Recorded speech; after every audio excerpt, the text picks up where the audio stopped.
Meus irmãos, como eu disse no início do culto, nós estamos debaixo de desafios muito grandes, não apenas por conta da Covid, né? Obviamente que é o que nós estamos presenciando mais perto da gente, mas por conta de uma série de outros fatores que nós conhecemos muito bem e que já vem ao longo dos anos nos assombrando, nos alcançando, nos incomodando. E nós temos percebido muitas igrejas, infelizmente muitas igrejas, prometendo coisas muito delicadas, em nome de Deus, em nome de Jesus. Coisas que não se concretizam, coisas que na verdade nem poderiam ser prometidas. E o objetivo da maioria dessas igrejas é auferir lucro. E a gente fica preocupado com isso, muito preocupado com isso, porque, na verdade, nós estamos esquecendo que estamos caminhando para o fim de uma era, com o retorno de Cristo. E os nossos púlpitos têm sido assolados quase que desesperadamente por movimentos de, na verdade, tentativa de elevar os ânimos, movimentos positivos, que na sua totalidade não são tão eficazes, só causam problemas de fundo emocional e até mesmo outros tipos de conflitos, inclusive familiares. Algumas pessoas chegam ao ponto de vender as suas propriedades, os seus bens, não? Em nome de uma bênção, que muitas das vezes não acontece. E nós entendemos que como Igreja de Cristo nós precisamos ser honestos, precisamos ser corretos, precisamos ser bem objetivos na ministração da palavra. E o fato é que nós estamos vivendo um tempo que está caminhando para o retorno de Cristo Jesus, para a volta de Cristo Jesus. Nós estamos caminhando, volto a dizer, para o fim de uma era e para o início de uma outra que se dará com o retorno de Cristo. Nós não podemos nos furtar dessa comunicação. Nós não podemos nos furtar dessas informações. Inclusive na nossa evangelização cotidiana, no nosso dia a dia, quando nós falamos de Jesus para as pessoas, nós precisamos fazê-las entender que Cristo irá voltar. Cristo irá voltar. E a volta de Cristo implica em situações muito importantes e definitivas. Por isso, essa noite, o Senhor tem nos incomodado a conversar com os irmãos sobre o tema que já está aí. A volta de Cristo nos traz esperança. E eu queria te convidar a abrir a Bíblia em 1 Tessalonicenses, capítulo 4. Você pode ficar sentado mesmo, não tem nenhum problema. Inclusive você que está conosco através da internet, pode abrir também a Bíblia em 1 Tessalonicenses, capítulo 4. Nós vamos ler do verso 13 até o verso 18. Primeira carta do apóstolo São Paulo aos irmãos em Tessalônica, capítulo 4, do verso 13 ao verso 18, na minha tradução está assim: Todavia, irmãos, não queremos que sejais ignorantes em relação aos que já faleceram, para que não vos entristeçais como os outros que não têm esperança. Porque se cremos que Jesus morreu e ressuscitou, também devemos crer que Deus, por meio de Jesus, vai trazer juntamente com Ele os que já faleceram. Afirmamos pela palavra do Senhor que nós, os que ficarmos vivos para a vinda do Senhor, de modo algum precederemos os que já faleceram. Porque ouvida a voz do arcanjo e ressoada a trombeta de Deus, o próprio Senhor descerá do céu com um grande brado, e os que morreram em Cristo ressuscitarão primeiro. Depois nós, os que estivermos vivos, seremos arrebatados com eles nas nuvens ao encontro do Senhor nos ares, e assim estaremos para sempre com o Senhor. Portanto, consolai-vos uns aos outros com essas palavras. Oremos. Deus, nós estamos em Tua presença, celebrando a Tua glória, a Tua majestade, adorando o Teu santo nome. Já cantamos, já ofertamos, estamos orando, e agora, Deus, nós pedimos que por misericórdia o Senhor fale aos nossos corações, para que nós sejamos consolados, confortados e animados. Ajuda-nos por misericórdia, esconda-nos atrás da cruz de Cristo e fala aos nossos corações em nome de Jesus. Amém, Senhor, e amém. Que o Senhor nos abençoe.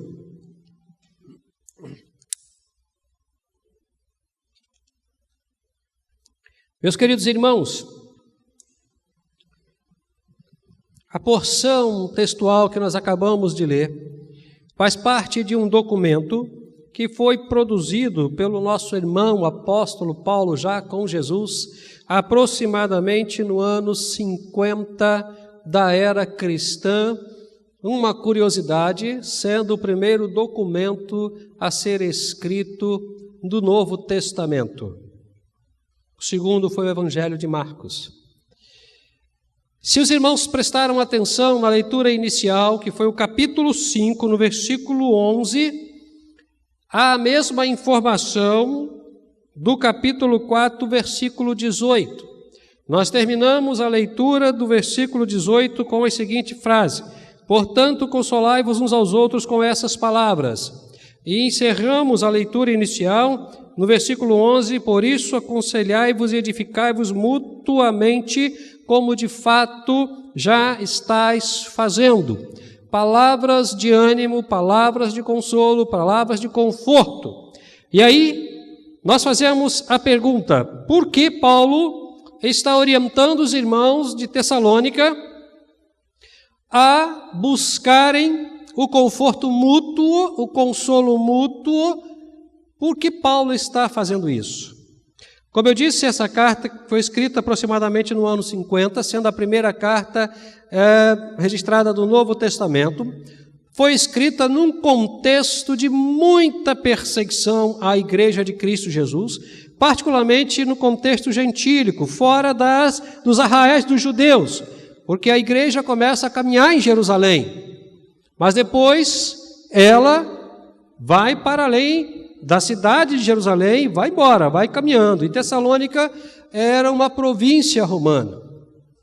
Aquela igreja era constituída de pessoas que passaram a vida toda vivendo a idolatria e uma série de outros movimentos imorais, profanos, pecaminosos. E agora eles têm contato com a palavra de Deus, se convertem, constituem a igreja. E o início da história da igreja é um início de muita perseguição, de muito sofrimento, de muita manifestação do reino das trevas contra a igreja, cujo objetivo era acabar com a igreja, destruir a igreja. Porque se lá no início a igreja fosse destruída, hoje nós não estaríamos aqui. E aí nós podemos pensar em toda sorte de dificuldades, de problemas, de perseguições, de requintes de crueldade, de maldade, de perversidade, atrocidades, como cristãos sendo queimados vivos nos jardins de Roma, por exemplo, para servirem de lâmpadas enquanto os imperadores tocavam as suas liras. Cristãos sendo lançados às feras, ou, se você quiser mais detalhe, dos rituais de martírio, leia Hebreus capítulo 11. E você vai ver o nível de situação e de desafio que aqueles irmãos, tanto judeus convertidos a Cristo Jesus, como não judeus, como o povo de Tessalônica, convertidos a Cristo Jesus, experimentaram. Não é à toa que o capítulo 11 de Hebreus recebe o título de Heróis da Fé, e termina com a seguinte frase: homens dos quais o mundo não era digno. Homens dos quais o mundo não era digno. E, obviamente, homens e mulheres cristãos que servem a Cristo Jesus.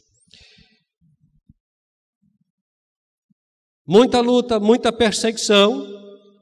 Então Paulo, orientado por Cristo Jesus, pelo Espírito Santo, por Deus, anima aqueles irmãos que estavam passando por dificuldades, não apenas dificuldades físicas, perseguições físicas, mas dificuldades emocionais e até conflitos de fé. E uma das coisas que mais preocupava Paulo é que a igreja de Cristo, em todos os lugares, em Corinto também, ele vai trabalhar esse tema, não perdesse a esperança da ressurreição do corpo e da volta de Jesus Cristo, porque são os elementos fundamentais de sustentação da fé cristã. Paulo chega a dizer em outro momento a seguinte frase, argumentando a favor da ressurreição: se de fato Cristo não ressuscitou, então a nossa fé é vã, e nós somos os mais indignos de todos os homens, porque estamos acreditando naquilo que nunca existiu. Mas isso é apenas um argumento de Paulo a favor da ressurreição. A ressurreição do corpo e a vinda de Cristo era alguma coisa tão importante para Paulo, que quase em todas as suas cartas Paulo se vê voltado a orientar os irmãos a respeito deste assunto, desta temática. E você pensa que a coisa parou por aí? Que lá no quarto século, quando a Bíblia é completamente encerrada, o cânon é fechado, está tudo certinho, bonitinho, manda para a gráfica, né? Compila direitinho, bonitinho, acabou? Não, irmãos. Não, irmãos. A natureza humana é uma natureza constituída de elementos que muitas das vezes se abalam diante dos desafios. Muitas das vezes enfraquece diante das lutas e diante das dificuldades. Quantos de nós, diante de uma pressão mínima, perdemos o controle das emoções, perdemos a razão e temos atitudes que não poderíamos ter tido. Porque a natureza humana, por si mesma, segundo a Escritura Sagrada já tem nos orientado, se inclina para o mal. Um certo homem de Deus, num determinado momento, discutindo essa relação da natureza humana com o mal, ele diz: miserável homem que eu sou, eu quero fazer o bem, mas a minha natureza, a minha carne me puxa para o mal.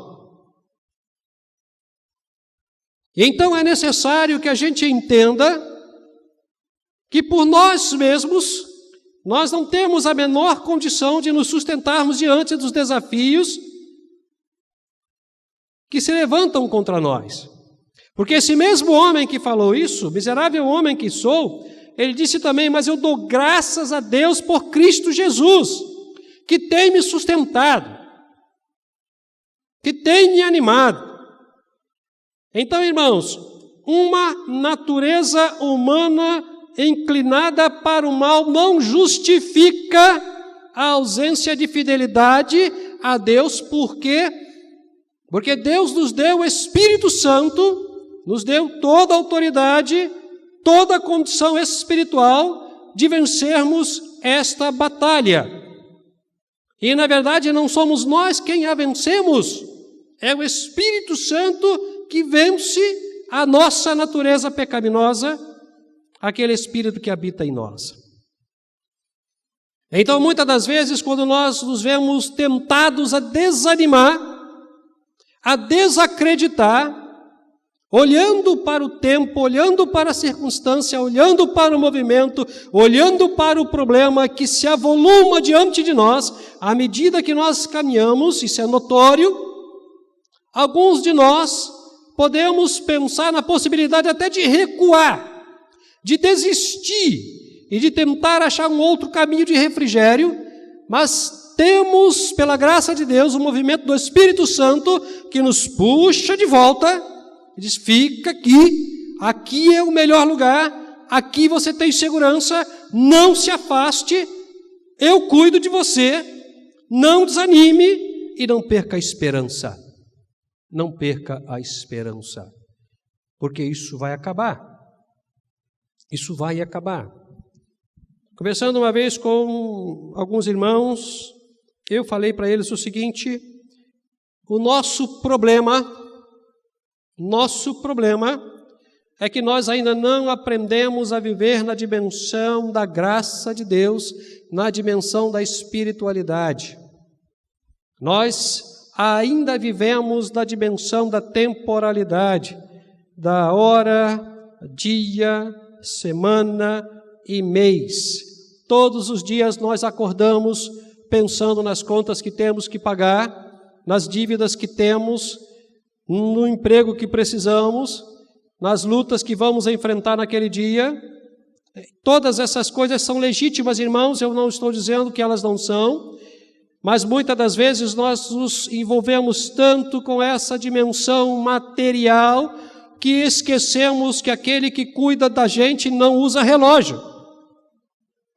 Não usa relógio. Mas ele tem o tempo certo para cuidar de nós. Ele tem o tempo certo para nos trazer a solução. E além disso,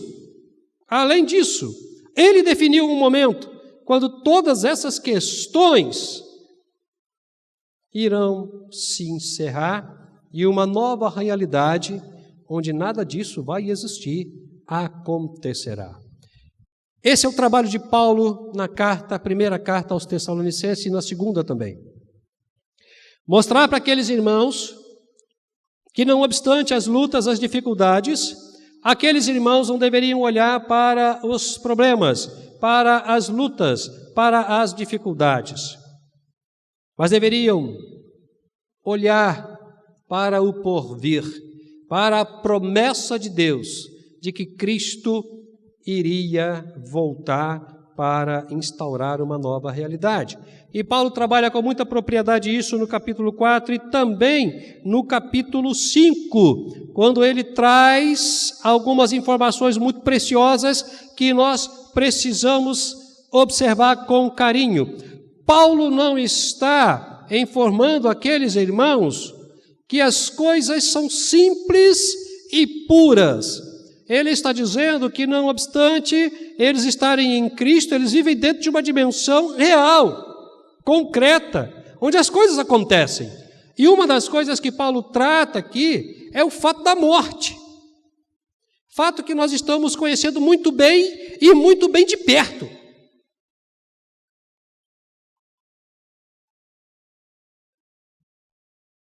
Paulo não está dizendo porque vocês estão em Cristo, isso não acontece. Não.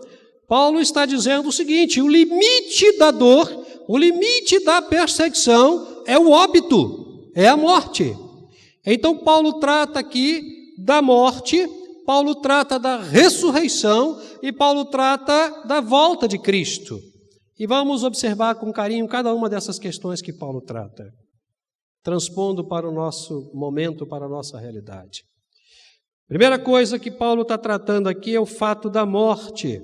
Paulo está dizendo aqui no versículo 13: todavia, irmãos, não queremos que sejais ignorantes em relação aos que já faleceram.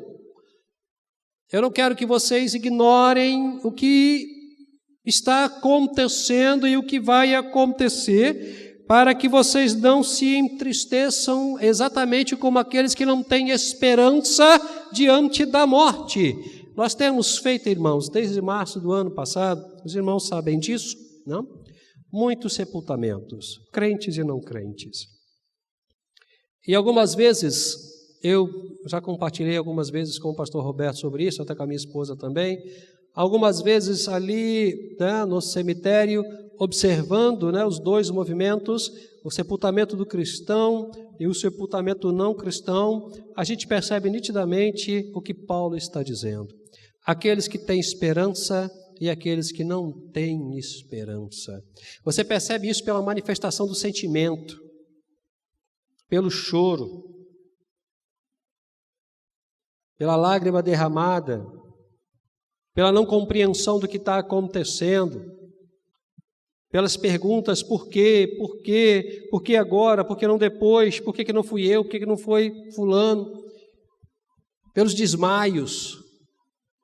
E por outro lado, você percebe o cântico, a paz, a adoração, a gratidão, o reconhecimento da presença confortável, não obstante as lágrimas, de Cristo Jesus. Paulo está dizendo: a morte é uma realidade da existência humana, muitos já morreram e muitos irão morrer. Todos nós, irmãos, pelo menos até a volta de Jesus, vamos experimentar de alguma forma esse processo da morte, ou em nós mesmos, ou em alguns semelhantes, alguns conhecidos nossos. Todos nós vamos experimentar essa realidade, vamos participar dessa realidade. Paulo está dizendo para a gente que a morte, ela é uma situação que traz dor emocional, traz tristeza. Paulo não está omitindo essa verdade aos irmãos de Tessalônica e não está omitindo essa verdade para nós. A morte causa tristeza, sim. A morte causa choro, sim. Traz lágrimas, sim. Porque, de fato, irmãos, nós vamos nos afastar temporariamente de uma pessoa preciosa, de uma pessoa querida. E aqui eu me lembrei, irmãos, abro um parêntese para fazer uma consideração a respeito de um arco de flores que eu li, né, num sepultamento de um cristão. Que me chamou muita atenção. Arco de flores montado direitinho, a faixa pendente, dizendo: até breve, papai. Até breve, papai. Que coisa fantástica. Que coisa fantástica. Como isso conforta o coração da gente. Dói menos do que quando você vê saudades eternas.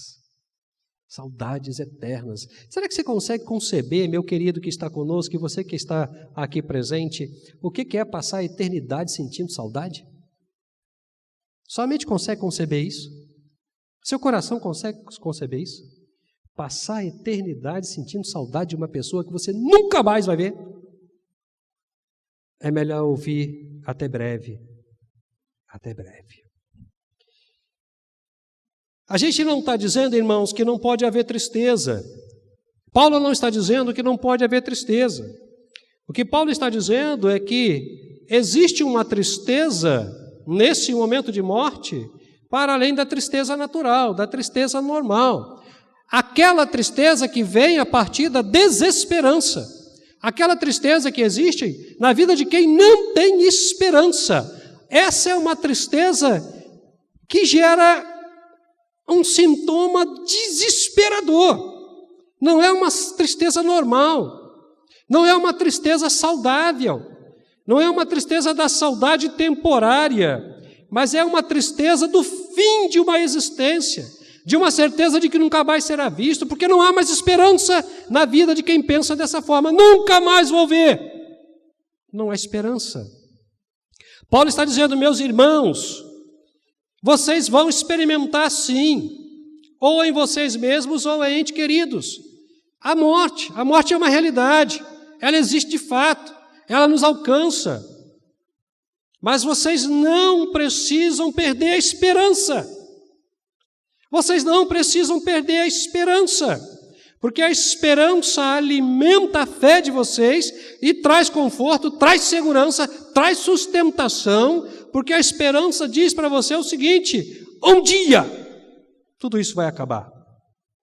Um dia tudo isso vai terminar. Mas Esperança de quê, Paulo? Esperança de quê, meu querido amigo e irmão Paulo? Esperança de quê? Paulo diz a respeito do que aqueles queridos irmãos deveriam ter esperança.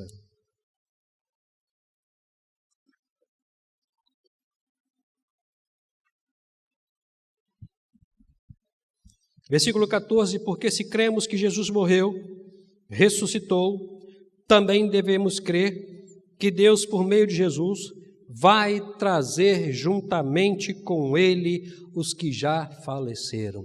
Esperança da ressurreição do corpo. Esperança da ressurreição do corpo. Um dos motivos pelos quais Paulo trabalha bem a questão da ressurreição no início da história da igreja, lá em Corinto, em Tessalônica, em Colosso também, em algumas cidades onde o Evangelho chegou com essa comunicação, porque a mensagem do Evangelho ela tem que ser completa, ela tem que ser ampla e irrestrita, é que algumas pessoas de alguns movimentos religiosos e até filosóficos, a exemplo do que eventualmente acontece hoje, estavam ensinando que a ressurreição era espiritual. Era espiritual, não existiria a ressurreição do corpo. O que esses crentes estão dizendo não existe, não vai existir. A ressurreição é espiritual. E você imagina uma igreja bebezinha, iniciando a sua caminhada, centrada na fé, no amor e na esperança, num contexto de muita luta, de muita perseguição, de muito sofrimento, de muita morte, ouvir alguém dizendo, rapaz, esse negócio de ressurreição do corpo não existe, a ressurreição é espiritual. Acaba com a esperança de qualquer pessoa. Acaba com a esperança de qualquer pessoa. Mas Paulo está dizendo, não é assim que funciona. Cristo ressuscitou corporalmente, Cristo ressuscitou fisicamente. Se vocês forem lá no Evangelho, se nós formos no Evangelho, e se vocês, meus queridos irmãos de Tessalônica, Paulo falando, forem conversar, por exemplo, com Pedro, com Mateus, com João, vocês vão ouvir dele a seguinte informação: nós tocamos nele. Nós tocamos nele. E o registro está aqui para a gente. Alguns precisaram tocar nele para que a fé fosse consertada. Para que a fé fosse consertada. Então, se Cristo ressuscitou em corpo, sendo o primeiro a ressuscitar eternamente em corpo, Paulo diz, Ele que ressuscitou pelo seu poder e pelo poder de Deus, quando voltar, vai ressuscitar todas as pessoas, da mesma forma que Ele ressuscitou fisicamente, porque a ressurreição do corpo é uma promessa feita por Deus. É uma promessa feita por Deus e ratificada pelos seus apóstolos. E, meus irmãos, em se tratando de Jesus, em se tratando do Espírito Santo, em se tratando de Deus, em se tratando da Trindade Santa, não há mentira. Não há mentira. O que eles falam é a pura expressão da verdade, porque a Trindade é a verdade. Jesus não mente. Então, é importante que nós acreditemos na ressurreição do corpo. E em acreditando na ressurreição do corpo, nós nos alimentemos da esperança. Que esperança, Paulo, que você diz para a gente não perder?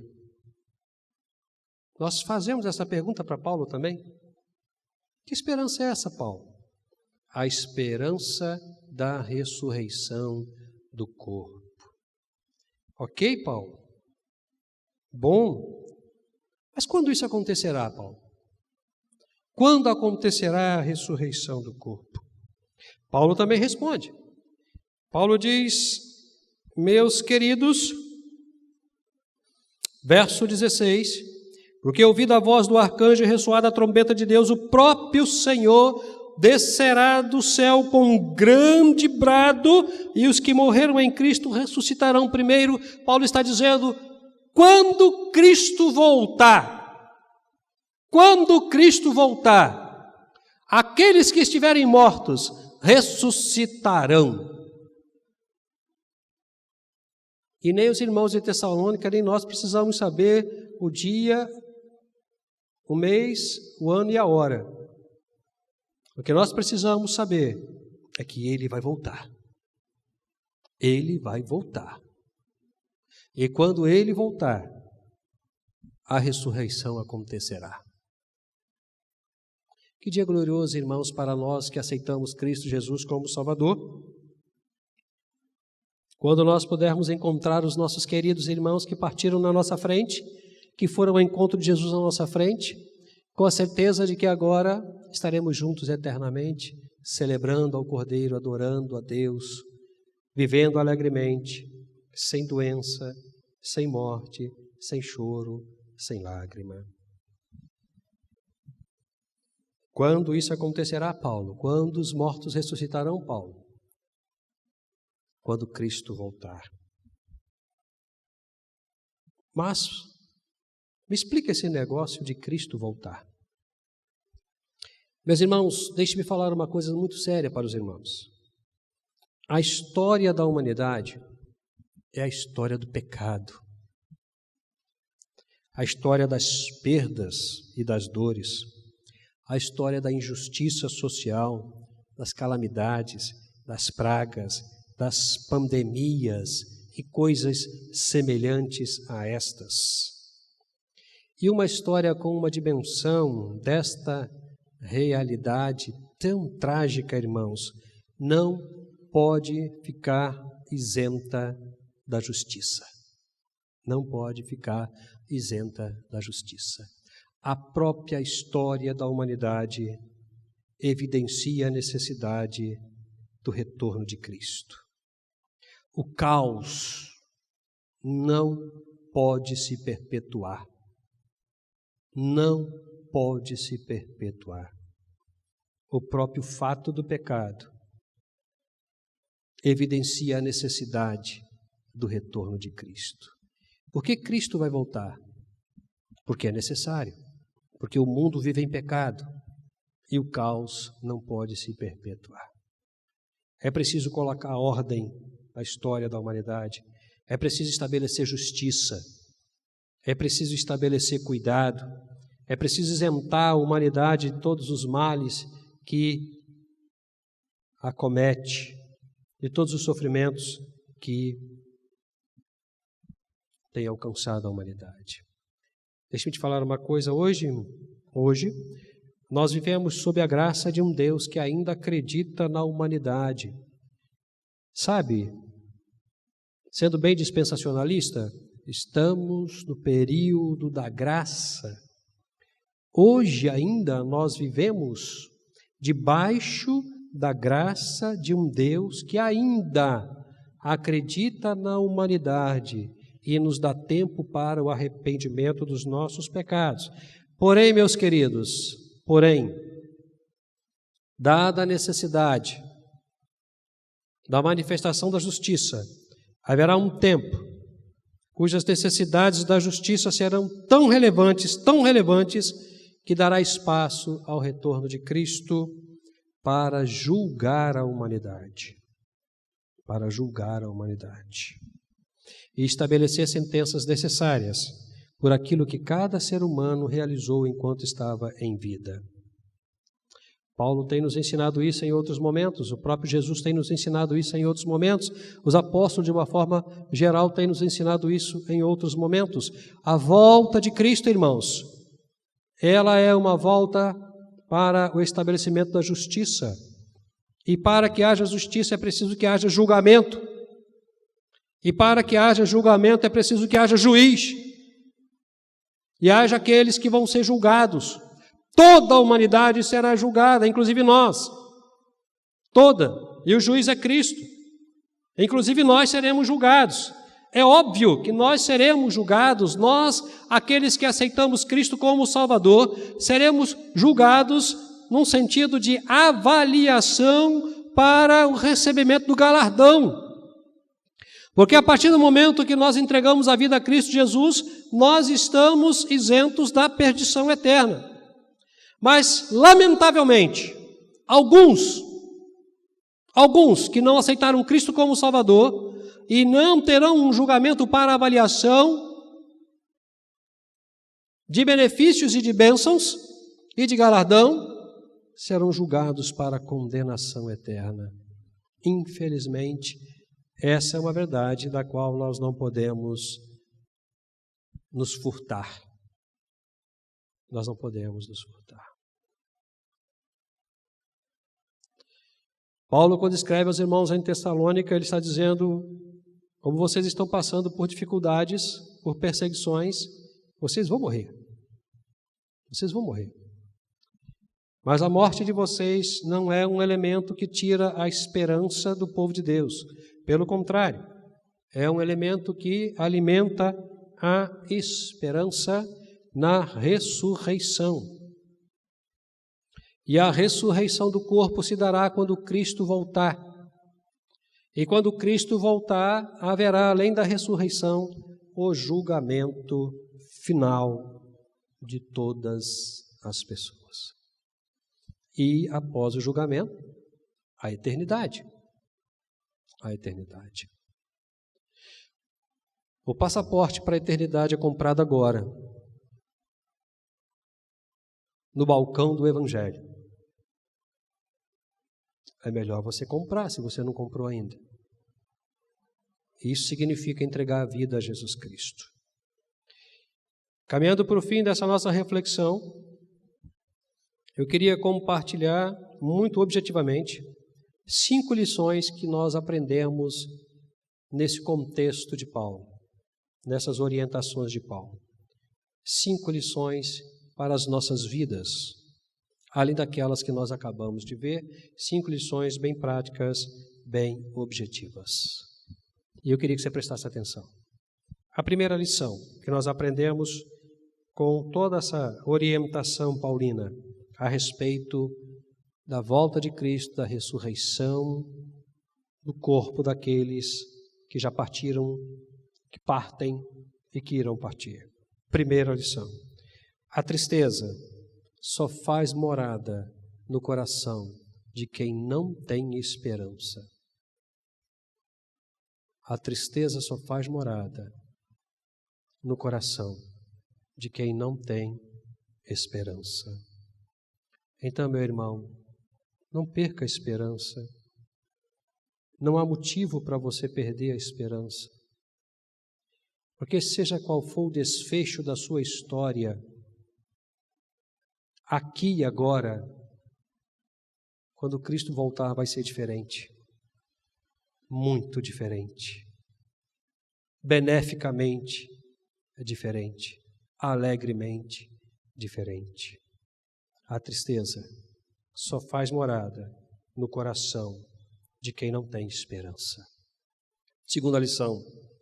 A ausência da esperança na vida de uma pessoa invalida, tira toda a certeza de que dias melhores e situações melhores poderão acontecer na vida de cada um de nós, na vida dessas pessoas.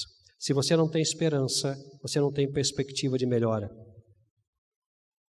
E a ausência da perspectiva de melhora é a presença de uma série de outros elementos que vão te puxar para baixo. O desânimo, a tristeza, a depressão, a ansiedade, a angústia, talvez até o suicídio. Talvez até o suicídio. Quem não tem esperança não consegue ver dias melhores. Não consegue ver dias melhores. Às vezes a gente escuta alguns irmãos e amigos dizendo: pastor, o negócio está feio, vai melhorar não. Eu fico quieto, porque eu sei que vai. Eu sei que vai. Porque a melhoria da minha vida não está na minha relação com esse tempo presente. Está com Cristo Jesus. Está com Cristo Jesus. Terceira lição, a nossa esperança deve estar firmada em Deus e suas promessas e não na realidade que nos cerca, irmãos. Não na realidade que nos cerca. Ao olharmos para tudo que nos acomete, muito provavelmente não encontraremos possibilidade de felicidade, de ânimo. Se nós olharmos para os problemas, nós só veremos os problemas. Se nós olharmos para as dificuldades, nós só veremos as dificuldades. Então, o que nós devemos fazer é olhar para Cristo Jesus e para as promessas de Deus para a nossa vida. Se Deus diz que vai cuidar de você, Ele vai cuidar de você. Se Deus diz que vai te abençoar, Ele vai te abençoar. Se Deus diz que você vai ressuscitar, se você passar pelo processo do óbito, você vai ressuscitar.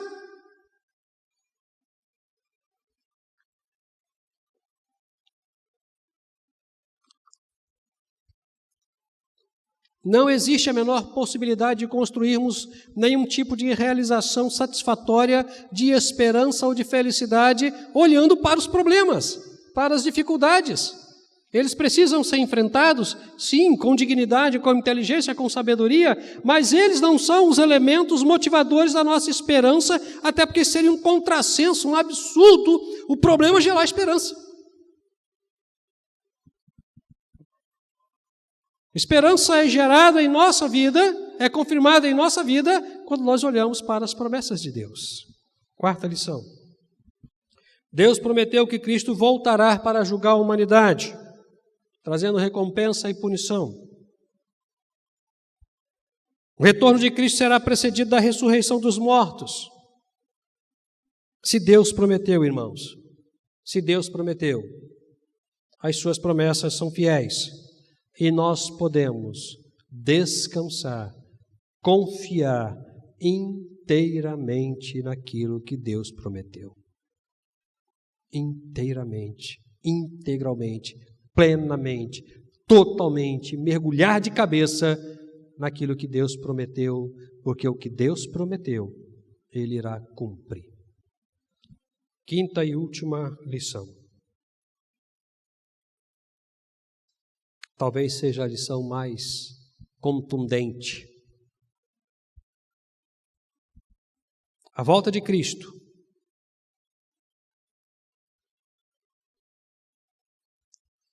seguida do juízo poderá ser um fator condenatório para os que não se arrependerem de seus pecados e aceitarem Cristo como Salvador. A volta de Cristo poderá ser um fator de condenação se você não aceitou Cristo como Salvador. É lamentável, mas eu preciso te falar isso com muita propriedade e com muito carinho, com muita certeza. Porque quem estabeleceu o critério não fui eu, foi Ele. Quem crê e for batizado será salvo. Quem não crê já está condenado. Meu querido, minha querida, não se permita em sua vida o juízo para a condenação quando Cristo voltar. Aceite Cristo como Salvador, entregue a sua vida para Ele, abra o seu coração, rasgue a sua vida, arrependa-se do seu pecado, reconheça as suas limitações, inclusive sobre o tempo e sobre a sua vida, porque eu não sei o que vai acontecer com você daqui a 10 minutos, eu não sei o que acontecerá comigo daqui a 10 minutos, eu não sei. Mas eu sei que o meu Senhor vai voltar e o juízo sobre a minha vida não será para condenação, será para recompensa, porque em mim habita a esperança de que se eu estiver morto, eu vou ressuscitar quando Jesus voltar. Tomara que você tenha essa esperança também. E você, meu irmão, minha irmã, meu querido, minha querida, coloque isso no seu coração. Coloque isso no seu coração.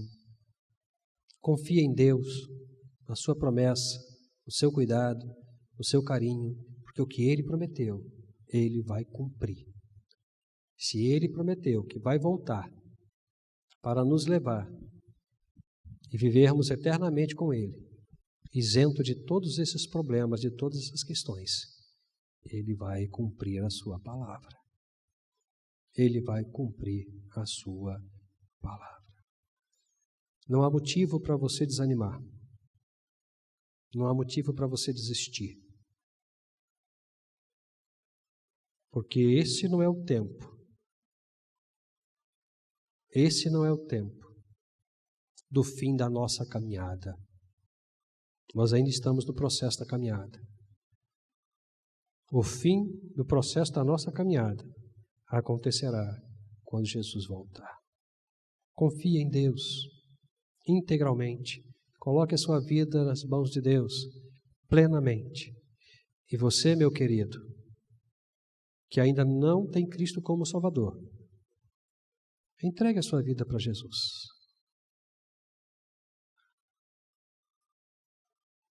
Aqui presente em nosso meio, nós temos alguém que ainda não entregou a vida para Jesus ou está afastado dos caminhos do Senhor.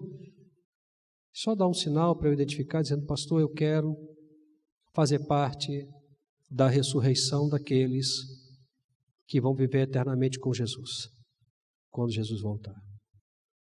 Não sei se à minha direita nós temos alguém que, acho que todos são convertidos a Cristo Jesus. Alguém que está afastado dos caminhos do Senhor e que quer reconciliar, voltar para a casa do Senhor, voltar para os braços do Senhor, para cuidar do Senhor. Aqui à minha esquerda, nós temos um grupo de pessoas também, alguém que ainda não se converteu a Cristo ou que está desviado dos caminhos do Senhor. Penso que não, acho que todos somos cristãos. Então, que o Senhor nos abençoe, querido, que o Senhor nos proteja, que o Senhor nos guarde e nos dê sempre a oportunidade de estarmos caminhando com Ele.